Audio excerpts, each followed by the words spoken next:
돌직구쇼를 찾아주신 여러분 반갑습니다. 저는 휴가를 간 김진 앵커를 대신해서 오늘까지만 신문을 읽어드릴 남자 김윤수입니다.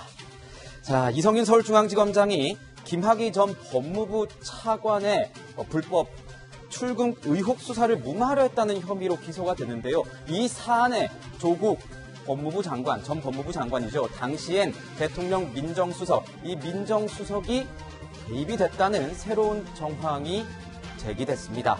이 내용 잠시 뒤에 자세히 알아보도록 하겠습니다. 지금 속보가 들어왔는데요. 문재인 대통령이 김부겸 총리 임명안을 제거했다는 소식이 들어오고 있고요. 김부겸 총리는 철저하게 통합을 지향하겠다, 이렇게 취임 일성을 밝혔습니다. 문재인 대통령은 임혜숙, 노형욱 장관에 대한 임명안도 제거했습니다. 자, 저희는 본격적으로 신문 읽어주는 남자 신문 브리핑 시작하도록 하겠습니다. 첫 번째 기사입니다. 동아일보 사면입니다. 이규원 SOS, 무슨 내용일까요?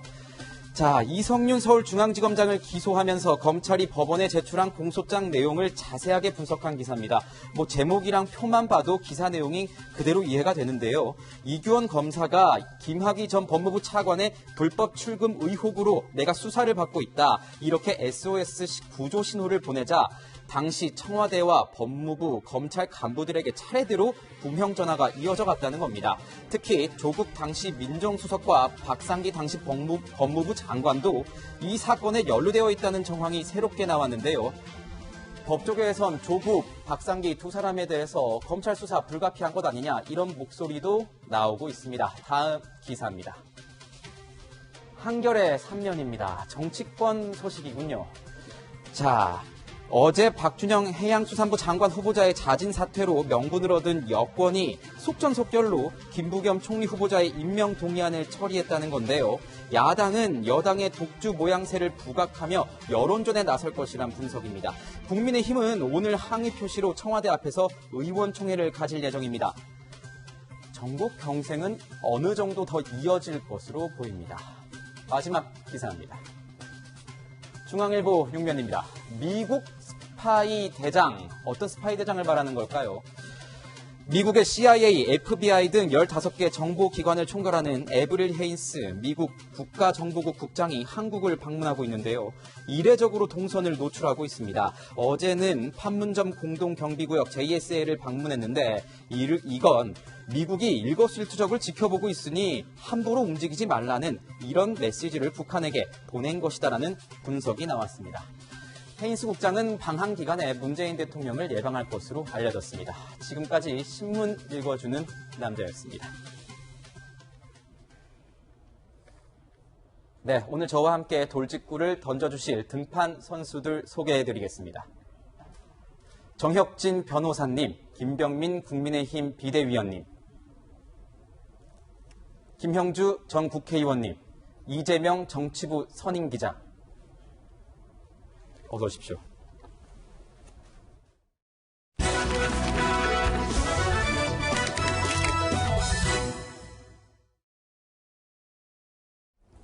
네, 그제 기소된 이성윤 서울중앙지검장의 공소장에 조국 전 장관이 등장했습니다. 2019년 민정수석 당시 이광철 청와대 비서관의 요청을 받고 김학의 불법 출금 수사 무마에 관여한 정황이 드러난 건데, 공소장 속에 제기된 의혹이 사실이라면 조국 전 장관이 이성윤 지검장과는 별개로 안양지청에 외압을 행사했다, 이렇게 볼 수도 있을 것 같습니다. 자, 김학의 불법 출금 혐의로 피고인이 된 이성윤 지검장에 대한 검찰 공소장 속 당시 청와대 민정수석이던 조국 전 법무부 장관 개입 의심 정황이 포착됐습니다. 검찰, 조국이 어떻게 관여했다고 보는 것인지 이재명 기자님께 여쭤보겠습니다. 어떤 내용인지 좀 자세하게 설명해 주시죠. 예, 지금 보는 것처럼 이규원 검사가 김학의 전 차관을 불법 출금하는 과정 속에서, 그러니까 불법적인 일이 벌어졌다. 어떻게 되냐면 출국 금지 서류에 이미 무혐의 처분을 받은 그런 사건 번호를 기록하거나 아니면 허위의 내사본을 기록해서 출국 금지를 했다. 이런 의혹이 있었죠. 네. 그게 대체 안양지청이 수사에 들어갔는데, 관련해서 지금까지 논란이 됐던 거는 그것을 이성윤 대검 반부패 부에서 수사를 무마시키려 했다. 이렇게 해서 이성윤 중앙지검장이 지금 기소가 된 상황인데 그뿐이 아니라 당시에 이규원 검사가 이광철 당시 청와대 민정수석실 선임행정관 네. 두 사람은 연수원 동기인데요. 에게 SOS를 쳤다는 거죠. 내가 다음 달에 유학을 가야 하는데 지금 수사를 받고 있다. 이래서 출국할 수가 없을 것 같다 했더니 이광철 선임행정관이 다시 이제 선임자였던 조국 당시에 민정수석에게 이규원 검사가 지금 굉장히 난처해 있다 이런 의사를 전달했고 다시 그러자 조국 민정수석은 윤대진 당시 법무부 검찰국장입니다. 두 사람도 이제 서울대 선후배죠. 서울대 법대 1년 후배인 윤대진 검찰국장에게 사건 내용을 전달하고 뭔가 조치를 취해야 되지 않겠느냐 했더니 윤대진 검찰국장이 다시 안양지청에 얘기를 해서 아니 출국 금지는 법무부랑 대검 등이 승인을 한 상황인데 왜 이 검사를 수사하느냐 이렇게 문제 제기를 했다는 겁니다. 그렇게 되면서 결국은 안양지청 입장에서는 대검뿐이 아니라 법무부로부터도 같은 압박을 받은 거죠. 그렇게 돼서 이번 이규원 검사를 수사 무마하는 데 있어서 대검뿐이 아니라 법무부 그리고 또 조금 얘기하겠지만 결국은 이제 청와대까지 연결되는 그런 네. 압박 속에서 수사가 무마됐다. 이것이 지금 수원지검 수사팀에서 밝힌 내용이고 이렇게 되면 결국은 어떻게 보면 검찰의 수사가 절차적으로 문제가 잘 진행되고 있는지를 감독하고 지휘할 게 바로 이제 대검이고 법무부고 청와대인 건데 네.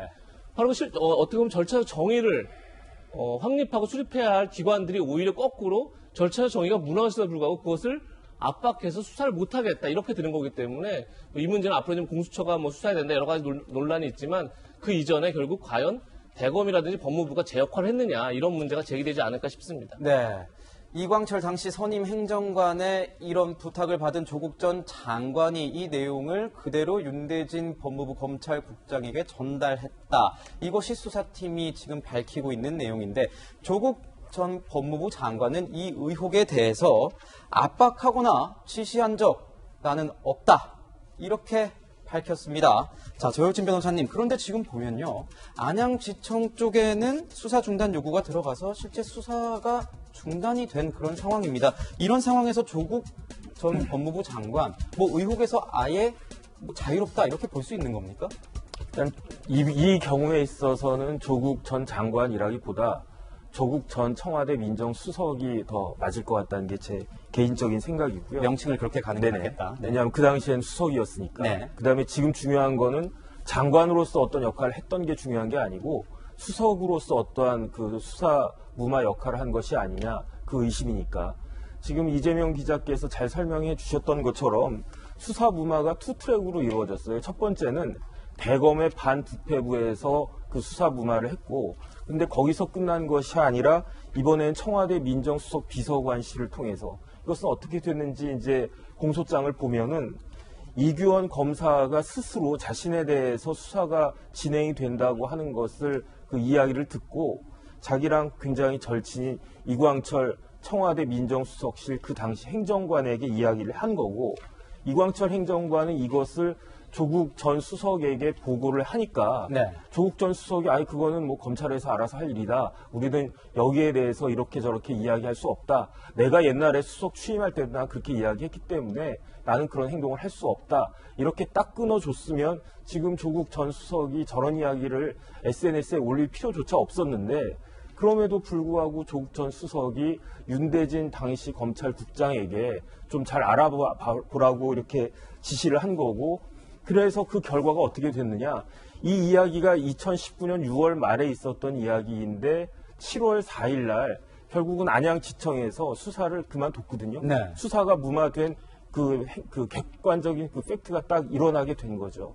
이렇게 되면 이 연장선상에서 조국 전 수석이 가장 높은 직위에 있었기 때문에 또 가장 중요한 역할을 한 것이 아닌가 하는 그런 의혹이 없을 수가 없다. 저는 그렇게 생각이 되고요. 그 다음에 이제 조국 전 수석이 자신의 생각을 이야기하는 것도 물론 중요하지만 실질적으로 내가 압박을 받고 내가 지시를 받았는지 여부에 대해서는 윤대진 검찰국장이 어떻게 이야기하느냐. 이거 내가 압력으로 받아들였고, 내가 이거 지시로 받아들였고, 내가 이거 명령으로 받아들였다. 이런 일이 있었다. 구체적으로 이야기를 하게 된다면, 만약에 그런 일이 벌어지게 된다면 조국 전 수석이 또다시 어려운 위치에 처할 수 있지 않을까 하는 그런 생각이 듭니다. 네.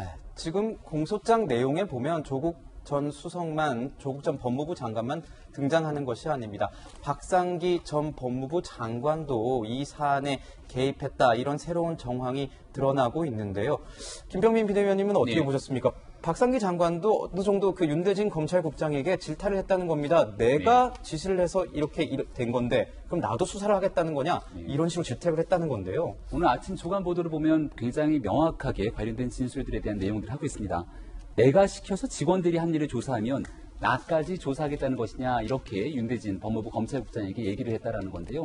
등장인물이 굉장히 화려합니다. 이것이 우리가 사실은 이성윤 서울중앙지검장, 당시 대검 반부패부장의 문제로만 국한됐던 것 아니냐 싶은데, 이것이 이성윤 지검장의 문제뿐만이 아니라 청와대 민정수석실, 그리고 더 나아가 법무부 장관의 일까지 모두 얽혀 있다면, 지금 우리가 보고 있는 이 이규원 검사라고 하는 사람 한 명을 지키기 위해서가 아니라 모종의 김학의 전 차관에 대한 불법 출국 금지에 연루되어 있는 수많은 일들을 한 번에 덮기 위한 것이 아니냐, 이런 합리적인 추론을 해볼 수밖에 없습니다. 왜 이런 얘기를 드리는가 하면, 이 얘기가 시작됐던 2019년도 김학의 전 차관이 해외로 나가려고 했던 그 시기를 보면, 그 당시에는 우리 돌직구쇼에서 매일같이 얘기했던 게 바로 버닝썬 사건이었습니다. 버닝썬 사건이 세상을 뜨겁게 만들고 있었고, 그 당시 문재인 대통령이 조직의 명운을 걸라면서 버닝썬 사건과 김학의 전 차관의 문제를 언급합니다. 그리고 나서 공교롭게 시간이 며칠 되지 않아 김학의 전 차관이 나갔던 걸 불법으로 막는 것보다 훨씬 더 문제가 되는 건, 불법으로 이 사람이 출국을 했는지 아닌지를 계속 조회하는 겁니다. 이 사람의 죄가 있고 없고에 대한 여부, 나쁜 사람인지 여부를 떠나서 법적인 근거 없이 누군가 개인 한 명에 대한 출국 여부를 계속 조사할 수 있는 권한이 누구에게 오는 것이냐.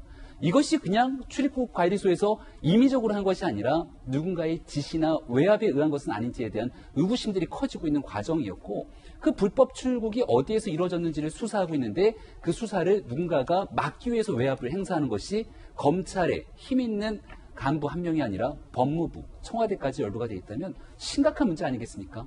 사건의 진실을 밝히기 위해서 수사에 지금부터 더 박차를 가해야 된다고 생각합니다. 수사에 더 박차를 가해야 한다. 청와대, 법무부, 검찰 간부들이 연루되어 있는 상황이니만큼, 이런 얘기를 해주셨는데 어떻게 보십니까, 의원님께서는?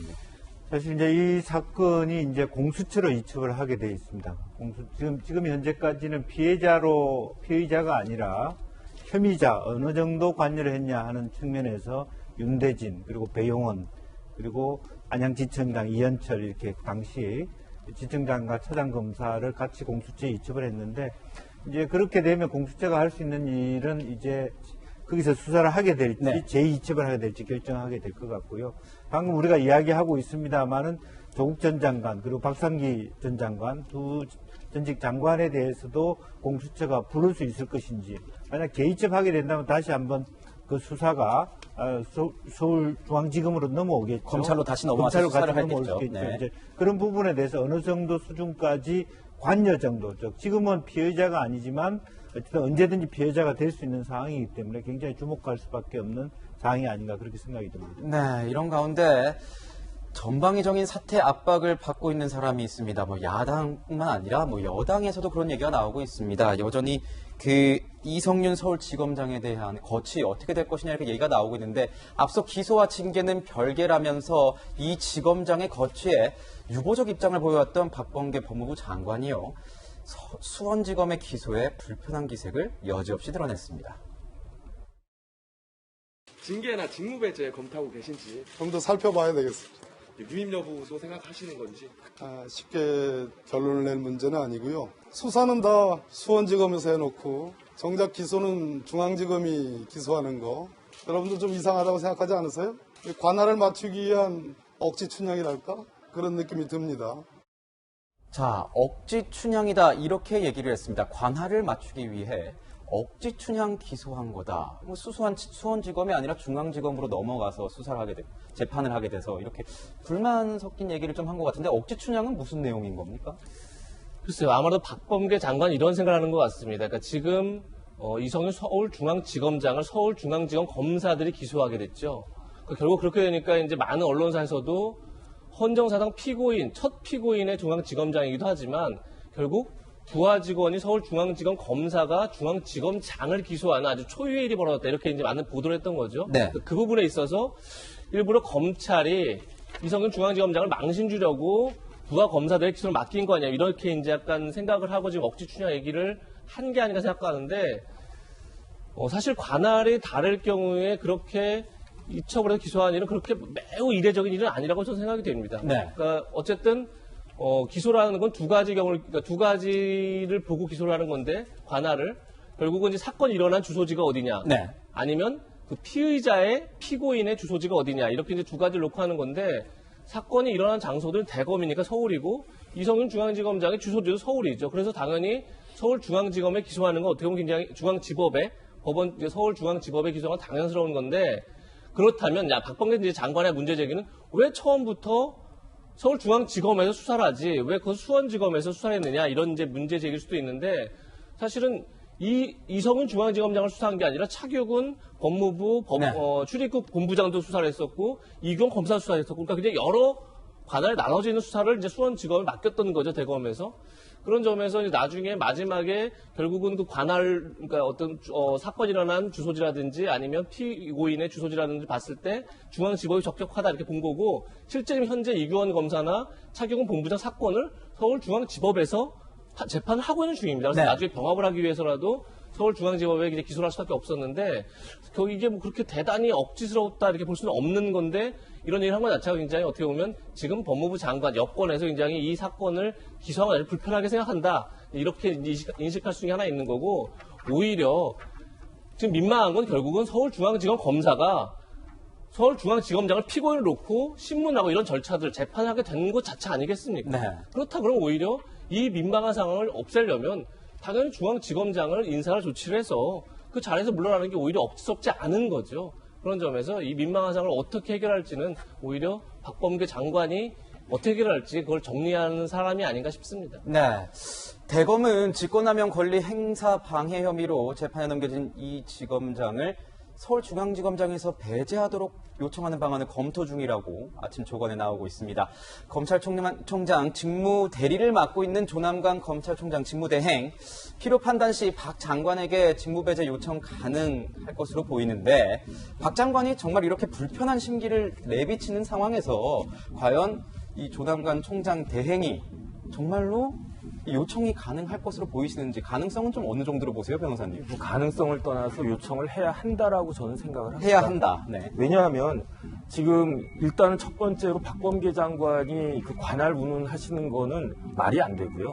왜냐하면 형사소송법 어떻게 되어 있냐면 그 동일 사건과 관련해서 먼저 그 기소가 된 사건이 있으면 그 법원에서 한다, 이렇게 되어 있거든요. 근데 이재명 부장 설명해 주신 것처럼 차규근 그 본부장 관련해가지고 이미 중앙지법에 그 기소가 되어 있으니까, 재판이 있으니까 수원지법에다가 기소를 하든 서울지법에다가 중앙지법에다 기소를 하든 어차피 병합되게 되어 있어요. 근데 네.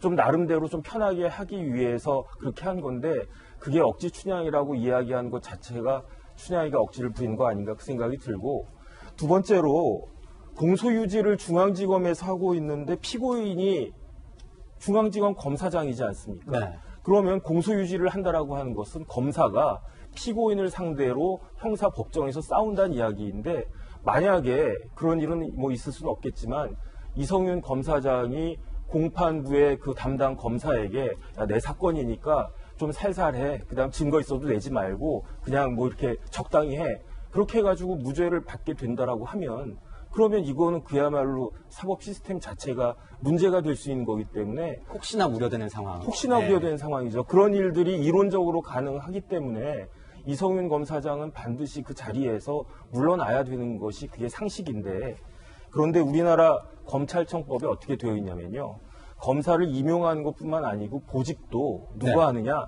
장관이 하는 게 아니고요. 검찰청법 34조의 1항에 보면 법무부 장관의 제청으로 대통령이 하게끔 되어 있어요. 결국 마지막은 대통령. 네. 네. 대통령께서 이성윤 검사장을 다른 직위로 옮겨주어야 되는 것이, 왜냐하면 지금 상황에서는 이성윤 검사장이 사표도 내질 못하거든요. 왜냐하면 공무원 비위 사건 처리 규정에 따르면은 이렇게 기소가 된 공무원은 징계가 끝날 때까지는 옷을 벗을 수도 없단 말이죠. 그러니까 제일 좋은 것은 빨리 대통령께서 다른 자리로 옮겨주시는 게 필요한데, 그게 뭐 일정 정도 시간이 걸린다라고 하면 검사징계법에 어떻게 되어 있냐면요, 법무부 장관이 필요하다고 인정했을 때는 징계 혐의자에게 직무집행정지를 명할 수 있다 이렇게 규정이 되어 있고 장관이 그렇게 직무집행정지를 명하지 않으면 검찰총장이 요청할 수 있다라고 되어 있는데 그 요청이 특별하게 아주 잘못된 것이 아닌 이상 법무부 장관은 그 요청을 받아들여야 된다. 그 검사징계법에 그렇게 되어 있습니다.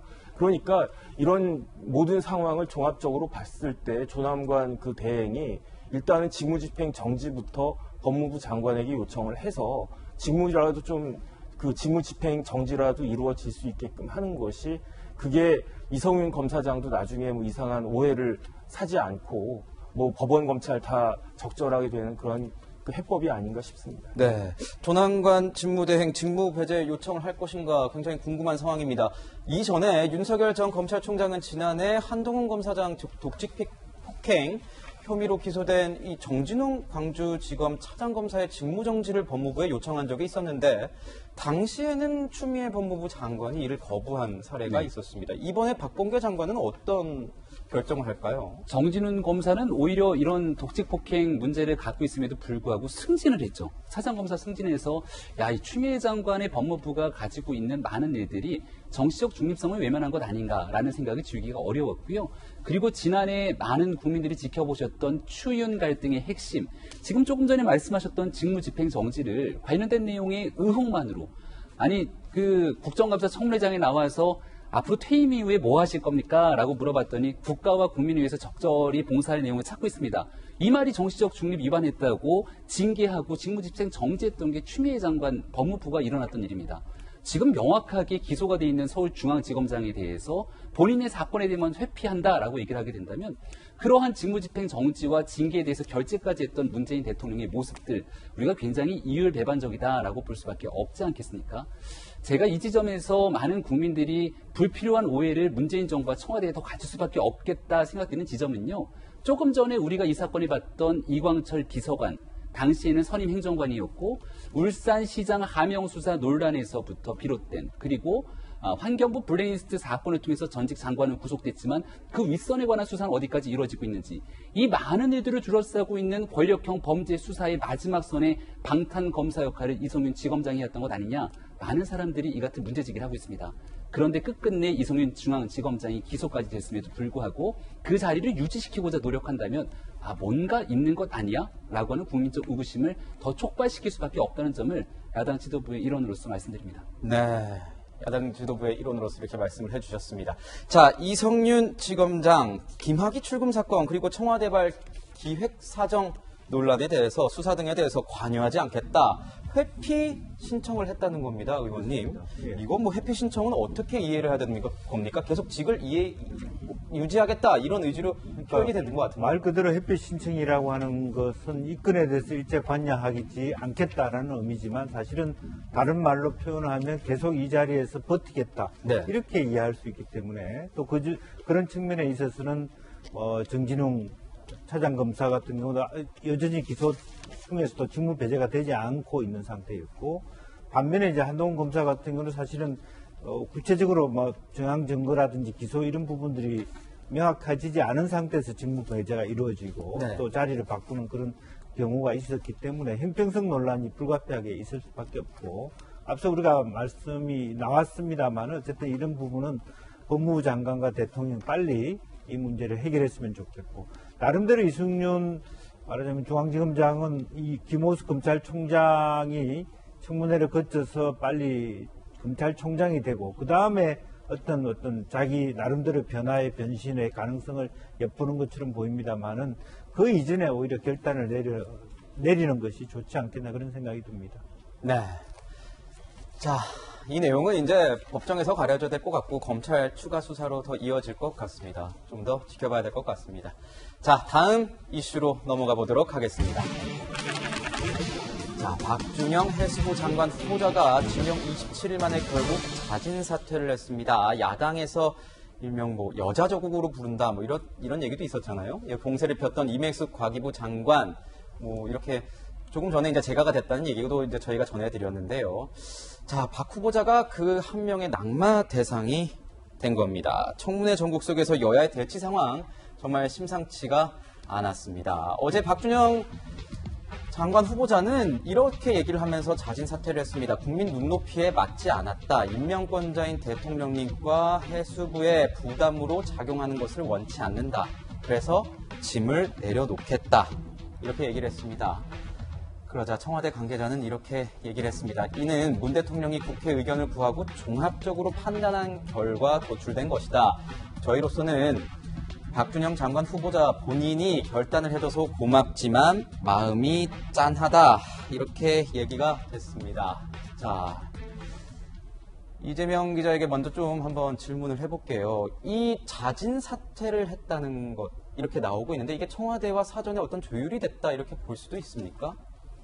조율 없이 자진 사퇴가 이루어지진 않았겠죠. 네. 당연히 어떤 식으로든 조율이 이루어졌을 텐데 뭐 누가 먼저 청와대가 먼저 자진 사퇴를 권했는지 아니면 본인이 먼저 뭐 내가 자진 사퇴를 하겠다라고 얘기했는지는 알 수는 없지만 어쨌든 청와대의 조율 속에서 그러니까 이 대통령의 인사권이라는 건 인사를 하는 것도 마찬가지지만 그만두는 것도 역시 대통령과의 협의 없이 그만둘 수는 없는 거죠. 그런 점에서 뭐 청와대와의 뭐 교감이 있었다고 볼 수 있지만 저는 인사청문 문제가 나올 때마다 계속 강조되는 거지만 인사청문회를 통해서 어떤 의혹이 제기되고 그리고 나서 이것에 어떤 규명 없이 그냥 정쟁으로 사라져버리는 게 과연 옳은 것인가에 대한 얘기를 드리고 싶은데 네. 박준영 후보자가 국민 눈높이에 맞지 않았다고 사퇴를 것 알겠습니다. 그런데 박준영 후보자한테 제기됐던 의혹이 그거죠. 부인이 영국에서 도자기를 1250 정도를 관세 없이 들여왔는데 과연 그것이 밀수냐 아니냐 본인이 쓴 것을 갖고 온 거냐 아니면 사실상 밀수냐 이게 논란이 됐었습니다. 그럼 최소한 이게 맞는지 아닌지에서 관세청이 지금 들여다보고 있다는 거 아니겠습니까? 거기에 대한 설명이 있어야죠.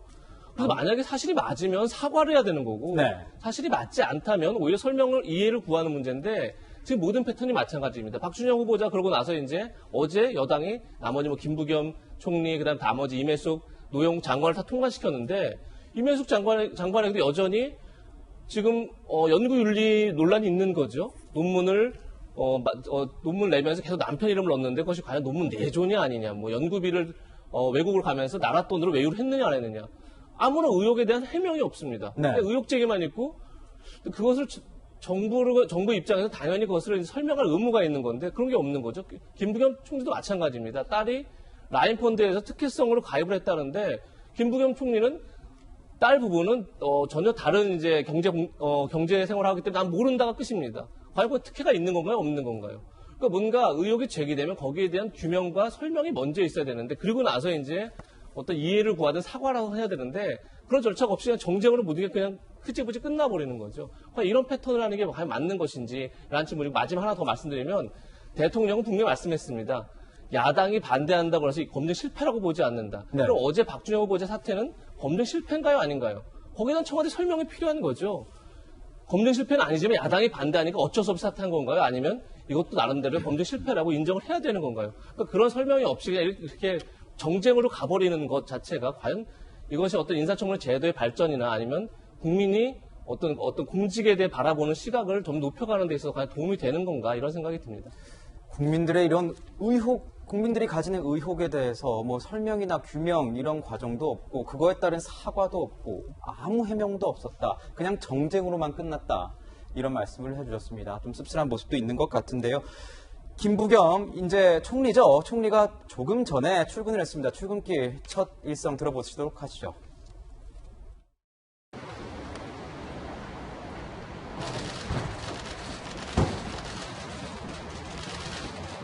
오늘 임기 첫날이잖아요. 네. 혹시 대통령님께서 특별히 당부의 말씀이나 이런 건 없으셨는지? 아마 재간하셨기 때문에 제가 일은 할 수 있습니다만 아직 임명장을 못 받았기 때문에 아마 좀 10시 반인가요? 예, 그때 되면 저 말씀 있으실 거라고 생각합니다. 임명 공약 처리 과정에서 이제 여야 대립이 상당했습니다. 향후에 국회하고 관계에 대해서 어떻게 풀어갈 수 있지 계획 한마디. 철저하게 통합을 지향하는 그런 총리가 되고 여야 모두에게 정말 성심성의껏 상황을 설명드리고 또 호소하고 그렇게 해나가겠습니다.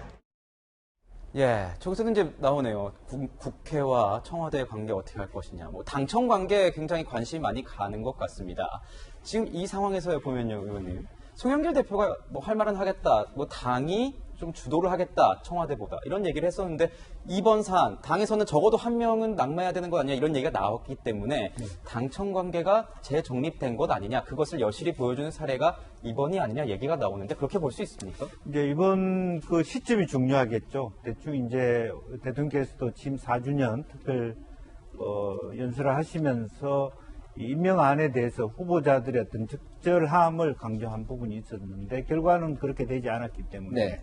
이것이 힘이 당에 오고 있지 않느냐 하는 부분인데 우선은 지난 서울 부산 보궐선거의 결과에 대한 어떤 그 민주당에서의 반향, 또 송영길 대표로서의 지도부의 교체, 그리고 당내에서의 최소한 초선과 예컨대 조홍천 의원 같은 경우도 분명하게 이제는 당청 관계에서 당이 주도해야 된다라고 하는, 즉 한편으로 보면 이제 이쯤 되면 이제 레임덕이 시작되는 이런 시점에 있기 때문에 상당히 다른 관점에서 보면 대통령의 탈당을 논의하거나 훨씬 더 강하게 당청 관계가 갈등으로 나아가는 경우도 있었습니다. 그런데 그보다는 좀 소프트한 방식으로 당청 관계가 접점을 맺고 있다고 보여지고, 우선은 대통령의 그런 연설에도 불구하고 이런 한 명 정도의 자진 사퇴를 유도해서 결과를 마무리했다는 것은 일정 정도 새로운 당대표에게 힘을 실어주는 모양새를 만들었다, 이렇게는 볼 수 있을 것 같습니다. 네.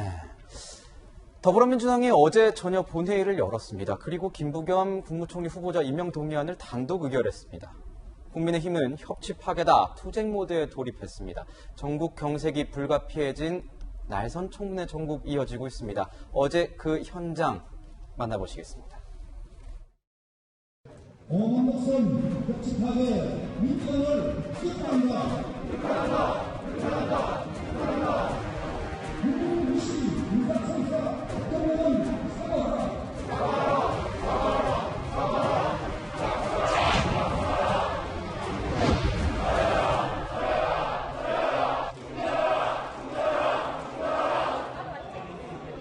지난 4일 동안 많이 참았습니다. 저희는 그것이 야당에 대한 예의이고 국민에 대한 예의라고 생각했습니다. 더 이상 무엇을 더 원하십니까? 대한민국 총리 자리가 숫자 노름으로 왔다 갔다 하는 그런 자리입니까? 보궐선거 승리했다고 사사건건 발목 잡고 어깃장 놓고 국정을 마비시킬 권한을 얻는 건 아닙니다. 야당이라는 존재를 거부하는 폭거입니다. 오기 인사를 넘어 국민과 국회를 완전히 무시하는 반칙입니다. 총 투표수 176표 중 다 168표 국무총리 김부겸 임명동의안은 가결되었음을 선포합니다. 네, 보신 것처럼 민주당은 박준영 후보자의 사퇴 직후에 속전속결로 김부겸 총리 후보자죠. 그때는 임명 동의안을 처리했습니다. 박 후보자의 자진 사퇴로 인해서 총리 인준을 밀어붙일 만한 명분을 갖췄다는 판단인 건지, 민주당은 야당이 임명 철회를 요구해온 임혜숙, 노형욱 장관 후보자의 청문 보고서도 일방 처리를 했습니다. 이런 모습은 어떻게 보십니까, 야당에서는? 네, 이건 제1야당이 국민의힘의 비판뿐만이 아니라 진보정당으로 문재인 정부와 함께 협력해왔던 정의당까지도 나서서 굉장히 거센 비판을 하고 있습니다. 정의당의 데스노트라고 아마 많이 들어보셨을 텐데요. 지금 있는 후보자 중에서 3명, 노영욱 장관의 후보자까지도 국민의힘은 문제가 있다 언급을 했던 거고, 이 노영욱 후보자를 제외한 박준영 후보자뿐 아니라 임혜숙 후보자는 정말 문제가 있다, 이렇게 얘기했던 게 정의당의 모습, 그리고 청문회를 지켜봤던 많은 국민들께서 어떻게 4.7 보궐선거의 민심으로 새롭게 태어나기 위한 개각을 하면서 이런 인사를 청문회 절차에 올릴 수 있을까 의구심을 표하는 국민분들 많았을 겁니다. 네. 근데 박준영 후보자 한 명을 낙마시키는 과정을 거치면서 야당과 전혀 협의되지 않는 상태로 일방적인 강행 처리를 하게 된다면 앞으로 이어지게 될 협치 국면들을 어떻게 책임지려고 하는 건지 걱정과 의구심이 커지게 되고요.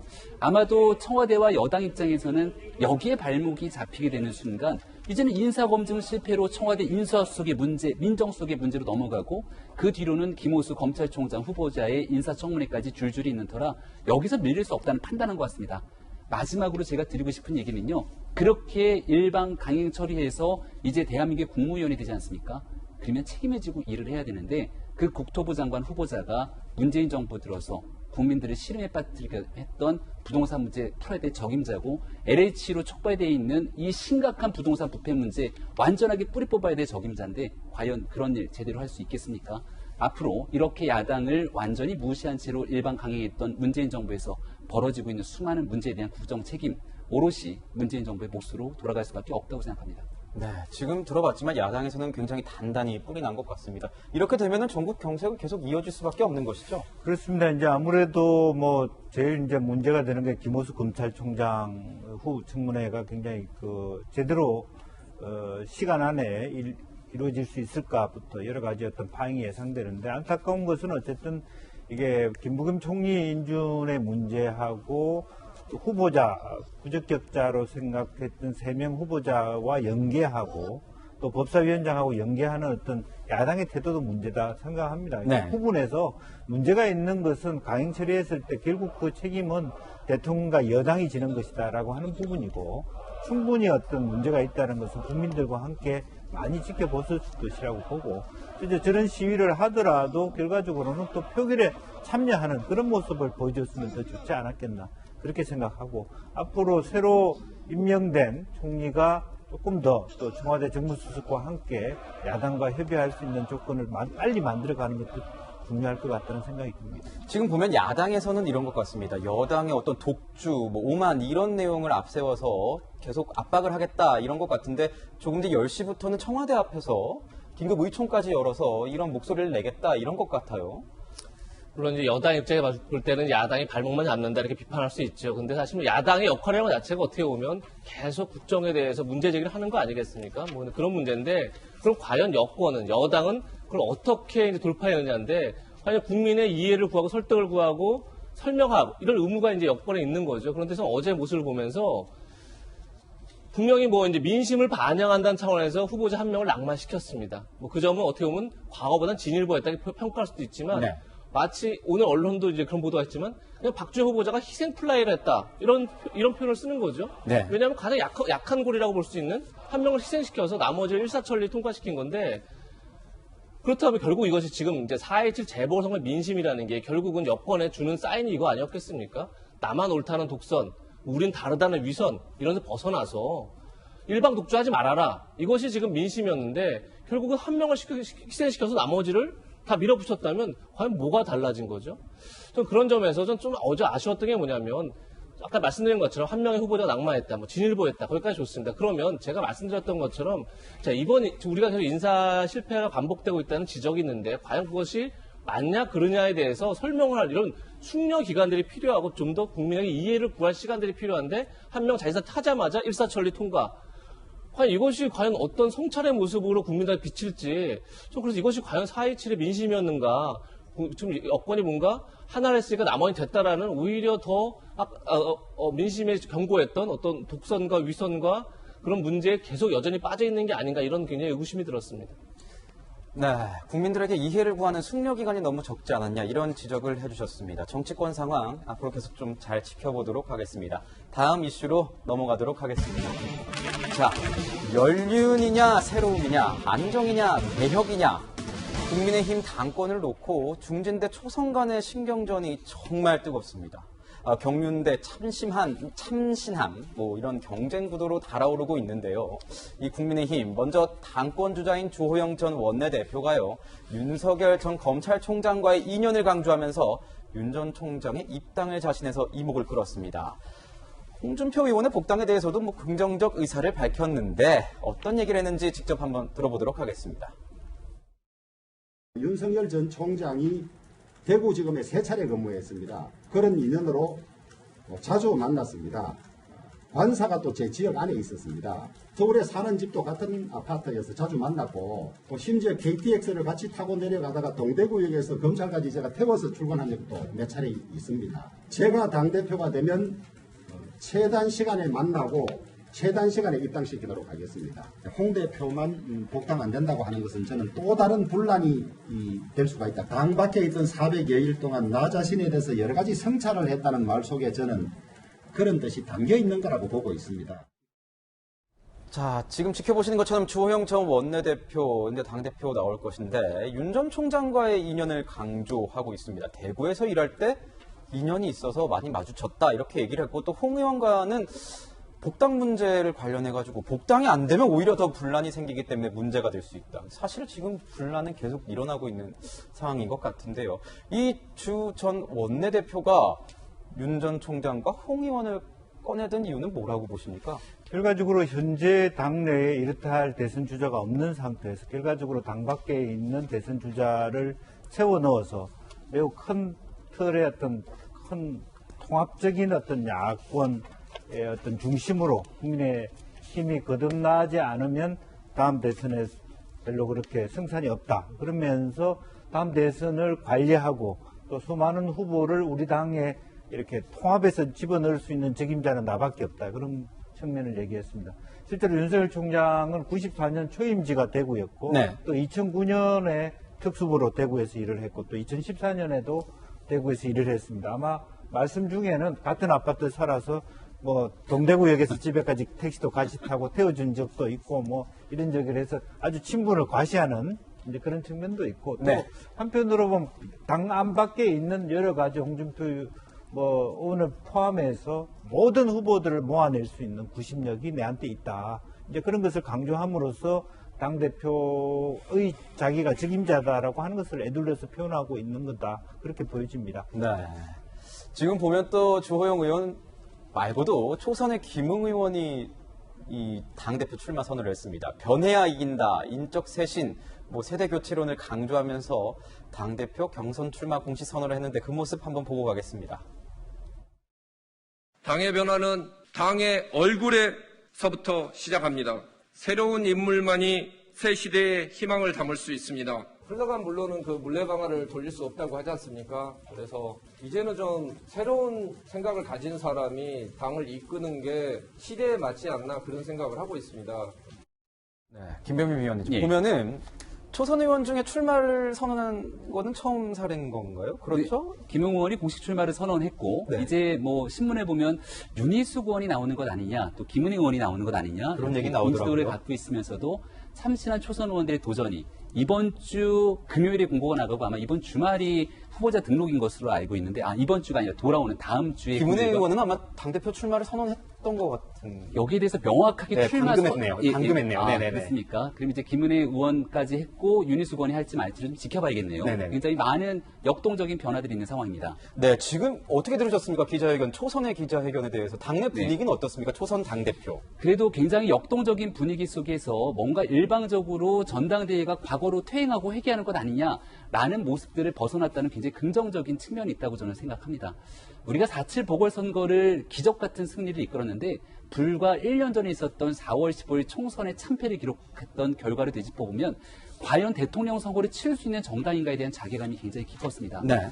국민의힘으로 당명도 바꾸고 정당 정책도 바꾸면서 크게 세 가지의 변화가 있었는데요. 하나는 호남과 함께 가려고 하는 국민 통합에 대한 변화. 그리고 두 번째는 기득권 정당이라는 불식을 완전히 덜어버리고 약자와 동행하겠다는 약자와의 동행에 대한 변화. 그리고 세 번째는 노회한 정당이 아니라 청년들이 살아 숨쉬게 만드는 청년들을 중심으로 하는 정당이 됐다는 변화 세 가지를 얘기합니다. 지금 새로운 변화를 꿈꾸고 있는 많은 주자들이 나와서 이 세 가지의 국민의힘의 변화를 끌고 미래 대통령 선거까지 가겠다고 하는 하나의 그룹들이 있을 것이고요. 아니면 이제 경륜과 안정을 중시하는 그룹들도 있을 겁니다. 그 과정 속에서 과연 당원들과 국민들이 어떤 선택을 하게 될지에 대한 변화가 아마도 이번 전당대회의 당권 경쟁뿐 아니라 이어지는 대통령 선거까지 쭉 이어지지 않을까 싶고 굉장히 흥미로운 상태 속에 지금은 결과를 예단하기는 어려운 것 같다 이런 생각입니다. 당에서는 흥미롭게 보고 있군요. 근데 밖에서 보기에는 이 야당 대표를 꿈꾸는 초선 의원들과 중진 의원들의 긴장감이 정말 팽팽한 것 같습니다. 그리고 워낙 가시도친말을 좀 많이 하는 편인 것 같아서 당내 화합이 좀 우려된다 이런 목소리도 있는 것 같은데 보시기에 어떻습니까? 글쎄 원래 뭐 정치권에서 항상 하는 얘기가 당내 선거가 가장 어렵다는 얘기를 많이 합니다. 네. 당내 선거를 치르고 나면 사실 후유증이 적지 않죠. 하지만 뭐 그런 과정을 통해서 새로운 리더십을 만들어가는 거기 때문에 당연히 뭐 거쳐야 할 과정들이 아닌가 싶고 어쨌든 제가 어제도 말씀드렸지만 뭐 개파 갈등 이런 것보다야 당연히 친구 갈등 뭐 아니면 뭐 경륜이냐 변화냐 이런 프레임 자체가 이런 구도 자체가 굉장히 바람직하다 볼 수 있고 저는 어제 김웅 의원의 출마 기자 선언문에서 가장 인상적이었던 거는 김웅 의원이 이런 얘기를 합니다. 그러니까 지금 우리가 국민의힘이 가야 할 곳은 노동자가 철판에 깔려 죽은 산재 현장이고 그리고 어떤 임대 전단이 뒹굴고 있는 빈 상가들이다. 가장 낮은 곳의 고통에 어떤 공감을 하는 것이 보수다. 이런 얘기를 하는데 사실 보수 자체가 어떻게 보면 개인의 자유와 공동체의 헌신이라는 굉장히 양립하기 힘든 두 가지 가치를 잘 공존해내고 조화롭게 만들어가는 게 보수인 거죠. 네. 그런 점에서는 단순히 신구, 경륜이냐 변화냐 이런 갈등이 아니라 보수가 어떻게 새롭게 다시 보수화되느냐, 다시 얘기해서 공동체의 어떤 화계를 막기 위해서 다시 어떻게 새롭게 변화하느냐 이런 논쟁으로 전당대회가 치러진다면 굉장히 긍정적으로 어떤 국민들의 시선을 잡지 않을까 이런 생각이 들었습니다. 네, 여권에서도 관심이 많은 것 같습니다. 여권 친노그룹 원로로 꼽히는 류인태 전 의원이 차기 국민의힘 전당대회와 관련해서 이런 얘기를 했습니다. 나경원 전 의원이 당대표가 되는 게 유리하다. 그리고 이준석, 김웅 당대표 되면 오히려 여당에서 상당히 위협 느껴야 될 것이다. 이거 어떻게 해석해야 됩니까, 의원님? 사실 저런 분들이 이제 현실적 당선 가능성하고 별개의 이야기죠. 이제 실제로 별개의 얘기인데 지금 현재 어느 때보다 반정당주의가 굉장히 높습니다. 민주당이 더 비호감도가 높고 국민의힘도 높습니다. 서울, 부산 보궐선거를 압도적으로 이겼다 하더라도 현재 여당과 야당의 정당 지지율이 비슷한 걸 보면 네. 또 직전까지 비대위 체제였다라고 하는 것은 다선 의원들이 지니고 있는 그만큼의 어떤 존중감이 적다라고 하는 부분이고 특히 젊은 세대의 변화, 20대가 내년 대선에서 굉장히 중요한 질대 역할을 할 것이다 라고 하는 것에서 현재의 기존의 어떤 국민의힘의 대표 선수들, 나경원, 주호영 이런 다선 의원들이 나왔을 경우에 이 당이 특별하게 이렇게 주목할 만한 것들이 없다라든지 혹은 밖에 있는 후보들이 들어올 수 있는 여지가 좀 낮아진다. 오히려 김종인 위원장의 역할이라든지 윤석열 총장과 관련해서 봤을 때는 오히려 이렇게 좀 더 젊은 후보들이 되었을 때 이 당에 들어오고 유인 효과가 더 많을 수 있고 이제 그런 변화들이 이전과 다르게 제3지대와 다르게 반정당의 정서를 말하자면 뛰어넘을 수 있는 이 방법은 조금 더 젊은 당대표가 나오는 것이다. 이렇게 보는 것 같습니다. 네. 당대표 선거도 앞두고 있고 또 복당 문제도 불거지면서요. 그 당내에서는 서로를 향한 발언의 수위가 조금씩 높아지고 있는 것 같습니다. 그러다 보니까 이 야당의 중진 의원이 이런 거는 좀 자중해야 된다 이렇게 부탁을 하고 나섰습니다. 정진석 의원이 이런 얘기를 했는데요. 어떻게 보십니까? 저기 위원님께서 보시기에는 이런 막말 프레임 이렇게 얘기를 경고를 하고 있는데 어떻게 보세요? 우리가 행간의 의미를 잘 짚어야 된다는 얘기들도 많이 하는데요. 정진석 의원은 우리 당의 최다선 의원이면서도 충청을 지역으로 두고 있고 누구보다 윤석열 전 총장이 지금의 국민들이 갖고 있는 시대 정신에 맞춰서 대권으로 가는 길을 나름대로 굉장히 열심히 응원하고 있는 정치인 중에 한 명으로 알려져 있지 않습니까? 저 두 사람의 발언의 공통점을 보게 되면 윤석열 전 총장에 대한 흔히 말하는 요즘 말로 디스 같은 성격들이 굉장히 강합니다. 네. 지금 현재 윤석열 전 총장을 빠르게 영입하고 초스피드로 영입하겠다. 그러면서 홍준표 전 대표의 복당을 같이 하겠다. 이렇게 얘기하는 당권 주자들이 있는데요. 저는 제 개인적인 생각으로는 우리가 중국고사의 모순, 무엇이든 뚫을 수 있는 창과 무엇이든 막을 수 있는 방패 두 가지를 한 번에 펼쳐놓는 게 아닌가 이런 생각이 듭니다. 네. 4.7 보궐선거 승리 이후로 변화하는 국민의힘에도 여전히 윤석열 전 총장은 국민의힘에 들어올지 말지에 대한 여부들을 굉장히 고심하고 있는 상황인 것 같습니다. 더 적극적으로 혁신적으로 변하지 않으면 국민들의 마음을 이끌어서 대선 승리가 가능할지에 대한 고민이 있는데 자칫 잘못 여기에 과거에 대한 정치인들이 국민의힘을 둘러싸고 퇴행적인 모습을 보이게 되는 순간 윤석열 전 총장이 들어올 수 있는 문은 더 닫히게 되는 거죠. 오늘자 동아일보의 한 기자의 칼럼을 보니까 이러한 내용 속에서 정권 교체를 정말 여망하고 희망하는 사람이라면 과연 어떠한 선택을 해야 될 것인지가 분명하지 않는가 이런 얘기를 하게 되는데요. 지금은 윤석열 전 총장 인기가 좋은 상태에서 윤 총장과의 관계를 계속 언급하면서도 여러 가지 얘기를 합니다만 정작 국민들이 바라보고 있는 정권 교체를 희망하고 있는 국민들의 마음은 어디에 열어야 되는지를 많은 정치인들이 특히 국민의힘의 당권에 도전하고 있는 인사들이 주목했으면 좋겠다는 생각입니다. 네, 국민의힘에서는 홍준표 의원의 복당을 두고도 논쟁 중입니다. 홍 의원이 하태경 의원의 복당 관련된 문자를 공개했다가 서로 안 좋은 말을 오고 받았습니다. 정혁진 변호사님, 이건 누구한테 좋은 거고 나쁜 겁니까? 이렇게 여쭤봐도 될지 모르겠네요. 제가 하태경 의원 페이스북을 봤더니 어떻게 밝혔냐면은 자기가 하태경 의원이 복당을 이야기한 것은 전제가 있는 것이었다. 어떤 전제냐? 그 홍준표 의원이 자성을 하고 후배들이 우려하는 바를 어떻게든 해소하려는 노력이 있으면은 복당에 찬성할 수 있겠다 이런 취지였는데 그런데 오히려 홍준표 의원이 복당만 이야기하고 자신이 더 중요하게 생각했던 이런 전제에 대해서는 아무 말도 안 했으니까 이것은 자신의 뜻을 왜곡한 것이다. 거기에다 방식까지도 이게 객관적으로 오픈해가지고 페이스북에다가 그렇게 올렸던 것도 아니고 홍준표 의원한테 개인적으로 문자를 보낸 건데 그런 사적인 문자까지 공개하는 것은 방식적으로도 굉장히 잘못됐다. 네. 그러면서 결론적으로는 뭐냐면은 하태경 의원이 홍준표 의원에 대해서 우려하는 바가 많은데 그 우려를 전혀 해소가 안 되는 것 같다. 그러면은 이제 아마 입장은 다시 선회가 돼가지고 정계 은퇴까지 이야기하는 걸 보니까 하태경 의원 입장에서는 홍준표 의원의 복당에 대해서는 전혀 찬성하지 못하겠다. 이런 쪽으로 정리가 되는 것이 아닌가. 저는 그렇게 해석했습니다. 네, 당대표 선거, 복당 문제 불거지면서 여러 가지 이슈들이 터져 나오는 것 같습니다. 오늘 이 이슈는 여기까지 다뤄보도록 하겠고요. 정혁진 변호사님은 여기까지 저희 도와주시도록 하겠습니다. 감사합니다. 네, 네 번째 이슈는 한강 의대생 사망 사건입니다. 네, 경찰이 부검 결과를 밝히면서 수사 진전을 보이고 있지만 여전히 마지막 40분간의 행적은 미궁에 빠진 상황입니다. 정민군의 부친은 부검 결과에 대해 가장 중요한 건 아들이 어떻게 물에 들어갔는지에 대한 부분이라면서 그것만은 꼭 밝혀져야 한다는 간절한 바람을 밝혔습니다.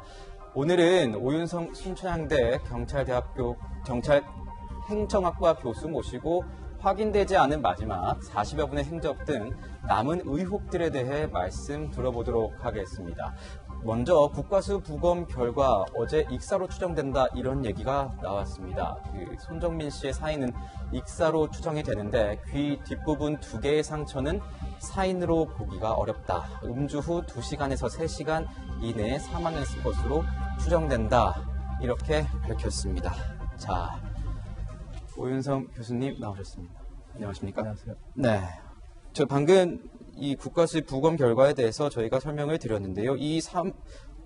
부검 결과를 저희가 어떻게 받아들이면 되는 겁니까? 결론은 어떻다는 거죠? 네, 그동안에 이제 의혹투성이었는데 이번에 이제 그 공식 기관에서 이제 정식으로 발표가 됐다는 것이 의미가 있는 것이죠. 네. 그러니까 이제 그 국립과학수사연구원의 발표에 의하면 지금 그동안에 이 손 씨의 귀 뒷부분에 있는 2군데, 그거는 직접적인 사인이 아니다라고 이제 밝혀졌고요. 그리고 이제 이번에 사인은 익사, 즉 다시 말해서 이렇게 추정이 됩니다. 아마 이제 부검을 해보니까 기도와 폐에서 아마 플랑크톤이 발견이 된 것이 아닌가. 네. 그렇다면은 이제 숨이 붙어 있는 상태에서 물에 들어갔다라고 하는 것을 의미를 하는 것이죠. 네. 그래서 이제 익사로 추정을 하고, 그리고 이제 익사를 했는데 그러면 사망 시점은 언제냐? 음주를 하고 난 이후에 2시간에서 3시간 이내 사망을 했다. 네. 이렇게 얘기를 했는데 경찰에서는 이걸 또 다르게 좀 해석을 했어요. 그거는 2시간, 3시간이라고 꼭 그렇게 확정되는 것이 아니라 비교적 짧은 시간 내에 사망을 한 것이다. 네. 이렇게 얘기를 했거든요. 그러니까 이제 유가족 입장에서는 자, 그렇다면 익사한 것까지는 예상을 했다. 그런데 중요한 것이 그러면 그 시간 동안에 어떻게 해서 우리 아들이 물에 들어가게 됐는가 라고 하는 것에 대해서 밝혀달라 이렇게 주장을 하고 있는 그런 상황이죠. 네. 손정민 군의 아버지는 국과수의 사인 결과를 받아들인다면서도 오히려 이 단순한 실족사가 아니라는 증거가 뒷받침된 것이라고 주장하고 있습니다. 마지막 목격 시점인 3시 30분 이후에 사라진 40분에 대해 진상을 밝혀달라 이렇게 요구를 했는데요. 어제 저희가 이 국과수 부검 결과가 나온 이후에 직접 만나서 목소리를 들어봤습니다. 우리가 궁금한 건 어떻게 물에 들어갔냐는 거기 때문에 오히려 의미가 있다 그러면 우리 아들이 마지막 음주를 하고 얼마만큼의 시간이 있다가 죽었는지를 얘기해 주셨으니까 그게 처음부터 제가 얘기했던 3시 반, 4시 반 사이를 더 받쳐주는 증거들이거든요. 축 처져서 움직일 수 없을 정도라고 하는데 그런 사람이 한강물에 들어갔다고 생각되진 않거든요. 실족하기가 어려울 정도로 마셨다는 얘기인데 3시 반과 4시 반 사이의 진상을 밝히는 쪽으로 하고 계시니까 좀 더 힘내셔서 빨리 그걸 밝혀주시면 저는 더 이상 바랄 게 없습니다. 네, 마지막에 하신 말씀 조금만 힘내셔서 밝혀주면 바랄 게 없다. 이렇게 호소를 하셨습니다. 아버지는 오늘 새벽에 블로그에 글을 올렸습니다. 이 아들이 생전에 물을 무서워했다. 이를 뒷받침하는 사진도 올렸는데요. 아들의 성향으로 보나 취한 상태로 보나 스스로 물에 들어가긴 어려웠을 것이다. 이렇게 주장을 하고 계신 거예요. 그렇죠. 지금 사진에 보는 것도 친구들과 바다에 놀러간 사진인데 지금 손정민 씨만 유일하게 맨발이 아니라 신발을 신고 있다. 그만큼 이제 물에 들어가는 걸 별로 그렇게 좋아하는 성격이 아니었다. 이런 걸 이제 아버님이 말씀하시는 건데 네. 아버님 핵심 의혹은 이거 같습니다. 어쨌든 경찰에서 실종 당일날 새벽 3시 38분에 목격자가 있습니다. 손정민 씨와 친구가 함께 있는 걸 봤습니다. 당시에 손정민 씨는 이렇게 누워 자고 있는 듯한 그런 모습이었죠. 네. 그리고 친구는 옆에 앉아 있었고요. 그 사진을 봤습니다. 새벽 3시 38분입니다. 그러고 나서 손정민 씨는 사라지고 친구가 그 자리로부터 한 10m 떨어져서 경사진 곳에서 자고 있는 걸 다른 사람이 또 깨웠습니다. 그게 당일 같은 새벽 4시 20분입니다. 그렇게 되면 결국은 그 사이에 42분 동안에 과연 손정민 씨가 누워 자고 있다가 과연 어디로 갔느냐. 이게 이제 핵심인 거죠. 그래서 아버지도 지금 얘기하시는 건 지금 경찰은 이제 익살했다. 그리고 음주를 한 지 한 2-3시간, 그냥 짧은 시간 내에 사망한 걸 추정된다. 그렇다면 그 사이에 뭔가 일이 벌어졌다는 건데 그 42분 동안에. 그리고 그것을 이제 밝혀내는 게 경찰이 지금 실제 모든 수사력을 동원해서 그 42분간의 행적을 추적하고 복원하는 게 지금 핵심인 거죠. 그런 점에서 지금 아버님이 말씀하신 것처럼 손정민 씨가 물을 별로 좋아하지 않았고 또 하나의 의혹은 쓰러져 자고 있을 만큼의 술을 많이 마셨다면 과연 본인 발로 걸어서 물에 들어간다는 게 과연 가능하겠느냐 이런 의혹을 제기하는데 상식적으로 합리적인 의혹이죠. 하나의 의심인 거죠. 과연 그렇게 술을 많이 마시고 스스로 들어가서 실족사를 한다는 게 과연 가능하겠느냐. 특히나 물도 좋아하지 않았었는데 그 의혹에 대해서 경찰이 지금 42분간의 행적을 어떻게 이제 복원해서 설명해낼 수 있느냐가 이번 수사의 가장 핵심이 아닌가 싶습니다. 네, 지금 보면 새로운 진술이 나오면서 오전 4시 20분 그날 오전 4시 20분에 한강 근처에서 혼자 자고 있는 A씨가 목격이 됐다는 내용입니다. 이 물과 상당히 가까웠다 이렇게 얘기가 나오는데요. 두 사람이 10m 정도 떨어진 위치다 이렇게 얘기가 나오는 것 같습니다. 네, 지금 화면에 나오는 것처럼 10m 정도 떨어진 위치지만 자칫 잘못 조금만 더 내려가면 강에 빠질 수 있는 위험한 위치라고 볼 수 있습니다. 목격자의 얘기에 따르면은 머리는 이 육지 쪽을 향하고 있고 발은 강 쪽을 향하고 있는데 여기에 대한 위험하다고 생각됐기 때문에 이렇게 깨웠다라는 것이죠. 근데 그렇다면 왜 어떻게 저곳으로 가서 잠을 잠들었을까라는 그 중간에 있었던 42분의 행적에 대한 의혹을 풀 열쇠가 지금 핵심이 아닌가라는 얘기들이 나오고 있는 것이고요. 애당초에 저 바로 강 근처에 있었던 내용들까지도 초창기에 나왔던 모습에서는 제대로 언급이 되지 않았던 상황들입니다. 경찰의 실질적인 초동수사 미흡에 대한 많은 질타들이 쏟아지고 있었던 상황이지만 그 이후로 목격자들에 대한 증언 그리고 목격자들이 실제로 제출했던 많은 영상이라든지 사진 이런 측면들에 따라서 지금 현재 수사가 그래도 하나씩 조금 더 사건의 의혹, 진실을 풀 수 있는 방향으로 가고 있는 건 아닌가라는 생각이 드는데요. 조금 전에 그 사망한 손정민 씨 아버지가 얘기를 했던 상황처럼 몸을 전혀 가눌 수 없었던 상황처럼 보이고 있는 상황에서 어떻게 저렇게 움직이고 이동할 수 있었는지 등에 대한 여러 가지 의구심들이 남는 만큼 마지막 한치의 의혹이 없을 정도의 그 수사를 위해서 조금 더 많은 그 당시의 목격자라든지 관련된 내용들을 알고 있는 많은 시민들의 협조가 필요하지 않을까 생각됩니다. 네, 이재명 기자, 김병민 위원 말씀하시는 것처럼 현재까지 나온 목격자 진술을 종합했을 때 40분 동안의 공백이 생긴 상황입니다.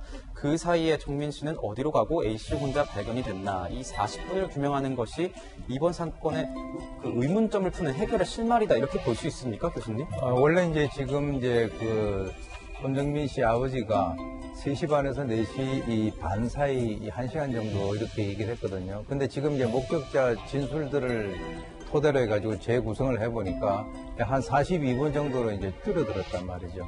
그런데 저는 이제 어디에 좀 주목을 하고 싶으냐 그러면 그 손 씨의 친구 A 씨가 갑자기 손 씨가 이렇게 벌떡 일어나서 뛰어가서 자기가 쓰러졌는데 그걸 끌고 올라왔다라고 하는 그 얘기를 하면서 이게 정확히 언제 그렇게 했는가에 대해서는 얘기를 안 하고 있어요.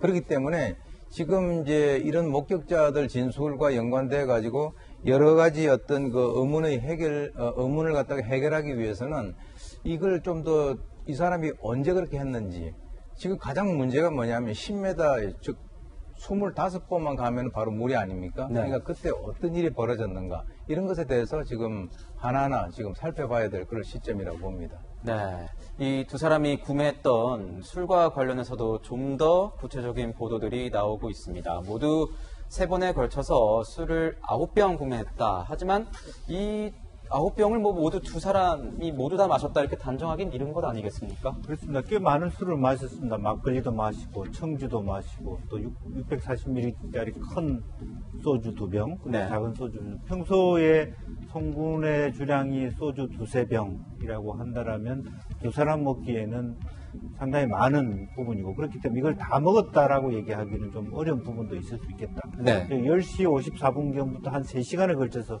술을 먹었기 때문에 이 두 사람이 뭐 구토도 하고 앉아있거나 누워있거나 하고 이런 부분이 있어서 실제적으로 송군의 아버지가 주장하는 만큼 술에 취해서 또 송군의 보통 술버릇이 술을 마시고 좀 자는 그런 버릇이 있다고는 하죠. 이제 그랬을 때 또 물을 싫어하고 이런 종합적으로 봤을 때 과연 이제 그런 부분에 대해서 과연 이제 술을 먹은 상태에서 걸어서 물에 간다 이런 것들이 어떻게 가능한지 이런 의구심이 있습니다. 그래서 그런 부분들에 조금 더 내용적을 채워 넣어야 될 것 같다는 생각이 듭니다. 네, 이 휴대폰 한 대는 아직 발견이 되지 않고 있습니다. 이 현재까지의 수사 상황을 보면 A씨, 친구 A씨가 참고인 조사에서 프로파일러가 투입돼서 수사를 받았다 이런 얘기가 나오는데요. 그 프로파일러가 어떤 질문을 했을지가 좀 궁금해요, 교수님. 사실 이제 그저께 이 A씨가 참고인 신분으로 해서 지금 그 강도 높은 것은 뭐 참고인이긴 합니다만은 이제 수사를 받았다라고 얘기를 합니다. 한 10시간 정도 받았다라고 하는데 아버지하고도 이제 따로 이제 분리가 돼가지고 그래서 지금 현재 가장 핵심적인 것이 그 중요한 그 시점에 이 사람이 기억을 못 한단 말이에요. 술을 갖다가 지금 마셔서나 기억이 안 난다 이렇게 얘기를 하기 때문에 그 기억을 좀 되살리고 하는 그런 방향으로 진행이 된 것은 아닐까라고 생각이 들고요.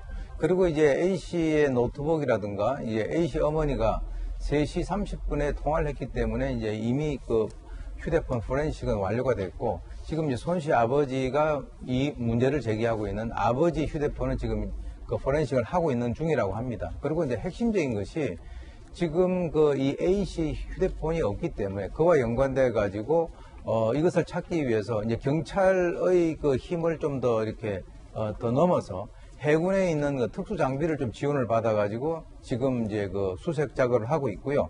차량 154대 돼 가지고 이제 블랙박스와 연관된 그런 것을 지금 이제 그 자료를 수집을 하고 있는데 여기 지금 저희가 하나하나 밝혀지고 있는 것이 목격자들이 나오잖아요. 네. 목격자들이 나오니까 시간들이 자꾸 이렇게 줄어 들어가거든요. 그러니까 제가 볼 때는 이번 수사에 있어서의 핵심은 누군가에 의해서 목격이 됐거나 아니면 차량 블랙박스에 의도하지 않게 찍혀 있었다든가 하는 이런 것들이 좀 더 이렇게 수집이 된다면 이 사건에 대한 어떤 실체에 좀 더 접근을 할 수 있지 않을까 이렇게 생각이 듭니다. 네, 경찰 수사를 통해서 송정민 군 아버지가 품는 의혹들 모두 명명백백하게 풀어졌으면 좋겠습니다. 예, 이 이슈는 여기까지 다뤄보도록 하고 이제는 핫상, 오늘의 가장 핫한 이슈를 다뤄보는 코너로 넘어가도록 하겠습니다. 자, 대선 경선 연기론에 최근 확실히 선을 그은 이재명 지사, 그리고 스쿨존에서 또 발생한 비극적인 사고죠. 4살 딸 아이를 데려다 주러 건널목을 건너다 참배를 당한 30대 어머니의 내용, 그리고 세 번째, 인천 노래주점에서 피살된 후 실종된 40대 남성 이야기입니다. 네, 먼저 여권 관련 소식입니다. 경선 연기론에 대해서 원칙적으로 하자며 확실히 반대 의사를 밝힌 이재명 경기지사를 향해서 당내 원로 유인태 전 총장이죠. 노무현 전 대통령까지 언급하면서 경선 연기론에 가세를 했습니다. 앞서 이재명 지사의 반대 의사부터 유인태 전 총장 발언까지 이어서 들어보겠습니다.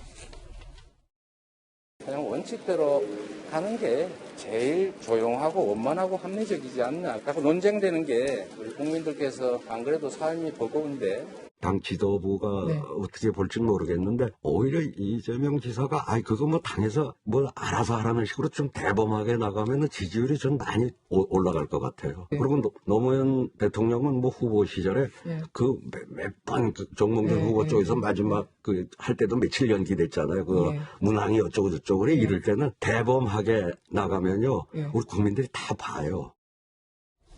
네, 경선 연기론에 여권의 원로들이 가세하는 양상입니다. 유인태 전 사무총장 현 정부에 대해서 거침없이 쓴소리를 해온 원로였던 만큼 이 지사가 무시하기는 어려울 것으로 보이는데요. 노무현 당시 후보 지지율 하락 이런 것까지 예를 들면서 대범하게 나가라 이렇게 이 지사한테 얘기를 했습니다. 궁금한 건 이겁니다. 이 지사는 어떤 반응을 보일까요? 사실은 이 지사는 원론적인 의미에서 얘기를 했죠. 그러나 이제 실질적으로 이 지사가 완전히 안 된다 이렇게 얘기하기는 어려울 것 같습니다. 물론 간접적으로 이 지사를 돕고 있는 이해찬 전 총리께서 그대로 지키자. 왜냐하면 이해찬 대표 시절에 만들어진 룰이고 이제 그런 면에서 룰을 자주 바꾸는 것이 맞지 않다라는 원칙적인 반대를 하고 계셔서 아마 이것이 잘못되면 경선 연기가 단순한 경선 연기가 아니라 당내에서 이재명 대 반 이재명 이런 구도가 생길 수 있거든요. 전재수 의원, 김두관 의원 이런 분들이 다 연기론에 또 정세균 전 총리 측도 연기론 이런 부분이 있기 때문에 이런 부분을 유심히 잘 볼 필요성이 있다라고 생각이 들고요. 실제적으로서 아마 기본적으로 유인태 전 총장께서 말씀하시는 것도 어떤 후보의 유불리의 문제가 아니라 그러니까 우리는 9월 달에 후보를 뽑아놓고 실제로 우리 후보를 보고서 야당은 후보를 고를 수 있다는 측면에서 강병훈 의원이 얘기한 것처럼 선거 전략상 굉장히 불리한 것을 사실은 되지도 않은 당원을 고쳐가면서 서울, 부산 시장도 내게 하면서 실제적으로 더 큰 중요한 대선에 불리한 것을 그대로 지켜볼 수 없다. 이런 분위기가 당내에 확장될 가능성도 높다 그렇게 보이죠. 네, 이재명 지사의 반대에도 친문 의원들 경선 연기론에 힘을 싣는 발언을 이어가고 있습니다. 연기론의 명분은 정권 재창출 어떤 의미가 있을지 모르겠는데 후보가 너무 일찍 이 후보가 되면 검증 때 일찍 올라서 오히려 또 마이너스적인 효과가 있을 것이다 이런 얘기가 나오는 거예요. 어떻게 보십니까? 흥행에 실패할 요소들이 있죠. 그러니까 지금 지난 4.7 보궐선거의 국면을 보면 추미애 박영선 후보가 굉장히 일찍 후보로 정리가 됩니다. 그리고 나서 이쪽 진영에서는 오세훈이냐 나경원이냐를 두고 막 설전이 이루어지면서 결국 극적으로 오세훈 후보가 당의 후보로 선출되고 아직도 밖에 있는 안철수 당시 후보와의 단일화 과정들이 계속 노출이 되게 되니까 언론에 있었던 많은 비중들은 아주 자연스럽게 박영선 후보에 대한 관심보다는 여기서 누가 후보가 될 것인가에 대한 관심으로 집중될 수밖에 없죠. 아마 민주당 진영에서 바라보기에는 지금 대통령 선거에서 야당이 한 명의 후보로 확 정립되는 국면은 아닌 거로 보는 게 아마 타당하다 이렇게 생각할 수 있습니다. 바깥에는 윤석열 전 총장이 버티고 있고 또 안철수 대표 같은 경우에도 국민의힘으로 들어오겠다고 약속했지만 현재는 그러한 통합의 문제가 시간적 거리를 두고 있는 상황입니다. 국민의힘의 후보가 선출되는 과정도 굉장히 뒤에 선출이 됐던데 그 이후 만약 통합이나 단일화 등에 대한 경선까지 이슈를 쭉 끌고 가게 된다면 당시 민주당이 너무 일찍 후보를 선출하고 나서 국민의 관심에서 멀어질 수 있지 않는가 이런 합리적인 걱정을 하게 될 수도 있는데요. 일단 그런 합리적인 걱정과 별개로 선거는 선거이기 때문에 조금도 불리한 국면들을 내어주지 않겠다라고 하는 그런 후보 간의 경쟁이 치열할 거라 민주당의 고심이 깊을 거라고 봅니다. 네, 아까 의원님께서 말씀해 주신 것처럼 이해찬 전 민주당 대표는요. 어제 여당 지도부와 당 상임 고문단 면담에서 송영길 대표에게 이 경선 관리 잘해라 이렇게 얘기한 것으로 전해져서 해석이 분분했습니다. 아까 말씀해 주신 연기가 안 된다는 이런 지원 사격에 나선 것 아니냐 이렇게 의원님께서 말씀해 주셨는데 이재명 기자님 이 지도부가 가장 중요한 거 아니겠습니까? 경선 연기론에 대해서 어떤 입장, 어떤 결정 내릴까요? 지도부가 일방으로 내기 참 어렵죠. 사실은 대선 후보들의 합의가 전제되지 않은 상황에서 룰을 바꾼다는 건 굉장히 부담스러운 거고 그렇다고 하면 결국은 이재명 지사가 어떤 입장을 갖느냐가 제일 중요하지 않나 싶습니다. 그런 점에서는 유인태 전 사무총장의 조언이 물론 유 전 총장이 어떤 맥락에서 하는지 모르겠으나 저는 굉장히 타당하다는 생각이 듭니다. 다시 해서 이재명 지사가 지금 가장 대세론을 갖고 있는 어떻게 보면 가장 선두에 앞서 있는 그런 상황인 거죠. 그런 상황에서 늘 국민들은 어떤 희생하는 리더의 그러니까 내 이익을 포기하는 그리고 희생하는 리더에 더 관심을 갖고 마음을 두기 마련입니다. 그런 점에서 이 지사가 이제 이 룰 공방이 본격화됐을 때 다른 후보들이 다 출마 선언을 하고 나서 이게 이제 후보들 입에서 나올 때 그러니까 외곽이 아니라 후보들이 직접 어떤 연기론을 얘기했을 때 어떻게 대응하냐가 되게 중요한데 저는 이런 생각이 들 것 같습니다. 그러니까 지금 이재명 지사 측에서는 결국은 시간을 늦춰서 어떤 본인의 대세론을 흔들려는 거 아니냐 이렇게 얘기할 텐데 설령 2달을 늦춰서 이제 국민의힘과 똑같이 선출한다 하더라도 2달 동안 대세를 못 지킨다면 그게 대세론이겠습니까? 네. 그런 점에서 저는 이재명 지사가 어떤 식으로든 양보하는 모습을 보이는 게 오히려 이 지사한테도 유리할 수 있다 이런 생각이 들고 저는 그런 점에서 이 지사가 어떻게 대응할지 봐야 되지 않을까 싶습니다. 네, 여권의 대권 경쟁, 이 경선 연기론 관련된 소식도 저희도 앞으로 계속 지켜보도록 하겠습니다. 다음 핫삼으로 넘어가겠습니다. 자, 스쿨존에서 4살 딸의 손을 잡고 등원하던 길에 이 교통사고로 숨진 어머니의 소식이 들어왔습니다. 이 사고를 직접 목격한 딸의 정신적 충격도 상당한 것으로 전해지는데요. 사고 현장엔 숨진 아이의 어머니를 추모하는 발길이 이어지고 있다는데요. 이재명 기자 좀 설명을 해주시죠. 어떤 사고 내용이죠? 네, 지금 보는 것처럼 인천에서 지난 11일이죠. 스쿨존입니다. 그러니까 어린이 보호구역 내에서 사고가 났습니다. 사고가 났는데 저 영상을 본 많은 시민들이 상당히 충격을 받지 않았을까 싶습니다. 네. 이렇게 어린이 보호구역이고 굉장히 좁은 길인데 지금 이제 왼편에 보이는 게 어머니가 4살짜리 딸 아이를 손에 쥐고 가는데 차가 굉장히 속도를 전혀 줄이지 않죠. 네. 그런 상황에서 이제 사고가 났고 어머니는 숨졌고 딸아이는 다행히 지금 병원에 옮겨졌지만 골절만 있고 그 생명에 지장이 없다 이렇게 알려서 그나마 다행이지 않은가 싶은데 지금 어머니가 그나마 어떻게 보면 충격을 다 흡수했기 때문에 가능했던 일이겠죠. 그런데 지금 놀라운 건 저희가 이제 스쿨존에서의 사고에 대해서 여러 가지 이제 사건이 많았고 그 이후에 경각심을 높이자는 얘기도 많이 했었는데 네. 차량이 전혀 속도를 줄여서 달려오지 않았다는 점입니다. 그러다 보니까 물론 운전자는 본인이 눈 수술을 해서 굉장히 잘 보이지 않았다 주장하지만 저 길 자체가 굉장히 좁은 도로고 어떻게 보면 이제 스쿨존이기 때문에 자연히 굉장히 천천히 접근을 했어야 되는데 그렇지 않았다는 거에 대해서 좀 많은 시민들이 공부를 하고 있는 게 아닌가 싶습니다. 네, 말씀해 주신 대로 가해 운전자는 이제 사고 3일 전에 눈 수술을 받아서 그 운전 당시에 앞이 좀 뿌옇게 보였다 이렇게 경찰에 진술한 것으로 알려졌습니다. 주민들에 따르면요, 이 사고 현장, 이 어린이 보호구역 예전부터 사고 발생 우려가 꾸준히 제기된 곳이었다고 하는데요. 이웃 주민의 목소리 들어보시죠.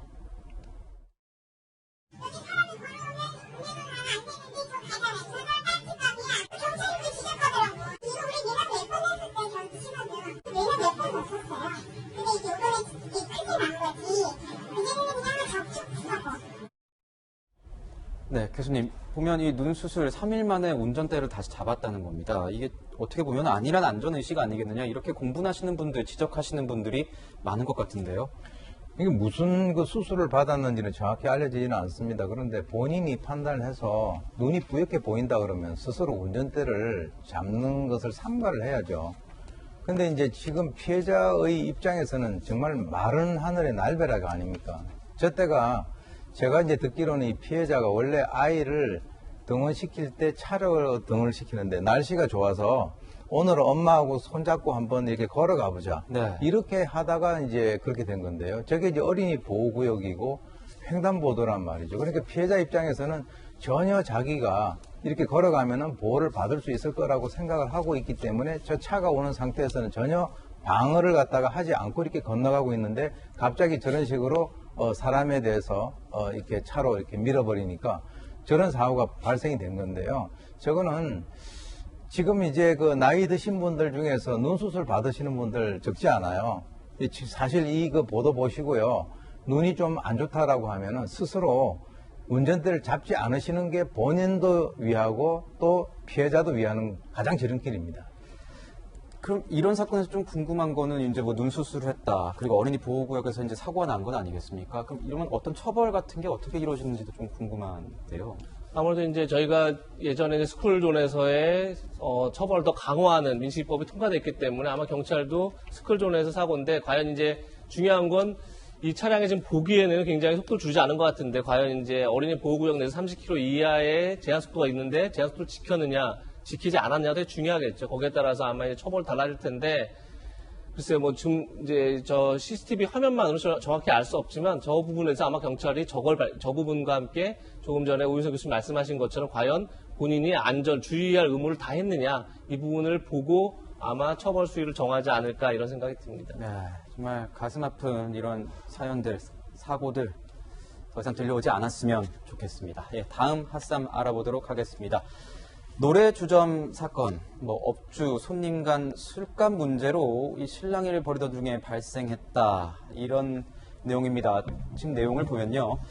자, 지난달 21일 인천 중구 한 노래 주점을 방문한 40대 A씨 남성입니다. 실종이 되는 사건이 있었습니다. 노래 주점 업주 B씨 30대 남성인데요.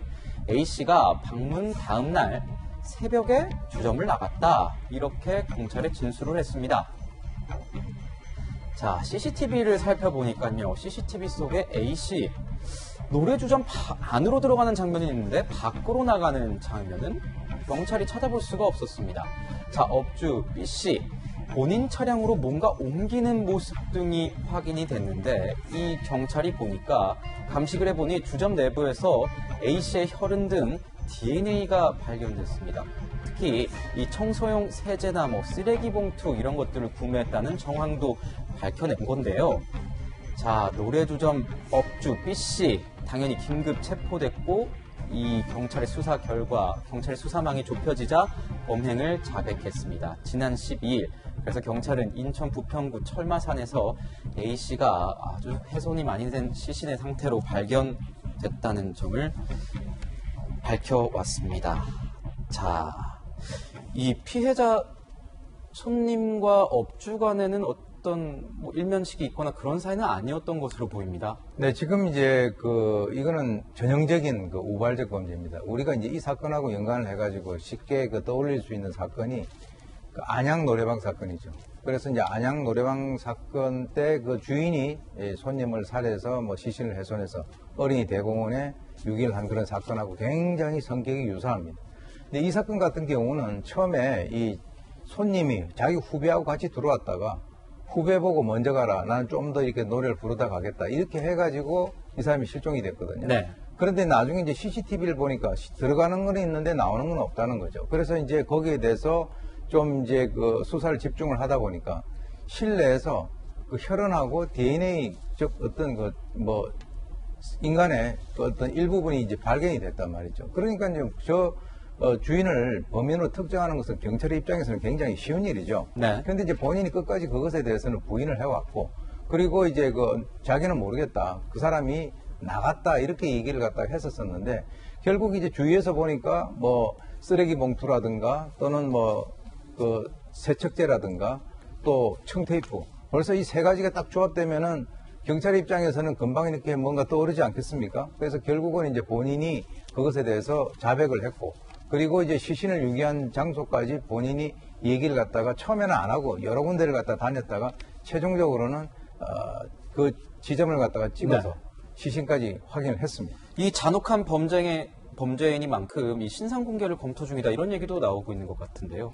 이거는 신상 공개를 갖다가 검토하는 것이 맞다라고 보고요. 지난번에 이제 아까 말씀드렸던 안양 노래방 사건에 있어서 주인도 마찬가지로 신상 공개가 됐고, 또는 구로구에 있었던 모텔 장대호 사건도 신상 공개됐기 때문에 그런 것과 연관을 해서 본다면 신상 공개가 될 수 있는 그런 가능성이 상당히 높다 이렇게 봅니다. 교수님, 그런데 보면 이 피해자가 사실은 경찰에게 전화를 했다는 것 아니겠습니까? 경찰 신고를 했는데 경찰이 이제 부실 대응을 했다. 신고 현장에 나가지 않고 그냥 있다가 이후에 실종 사건이 나오고 그 이후에 사망 사건이 돼서야 뭔가 이렇게 대응을 하는 장면이 있었다고 하는데 부실 수사 내용이 좀 있는 거죠. 지금 경찰도 이제 거기에 대해서는 부실 수사다라고 어느 정도 인정을 하는 그런 분위기입니다. 왜 그러냐면 112 신고를 갖다 했거든요.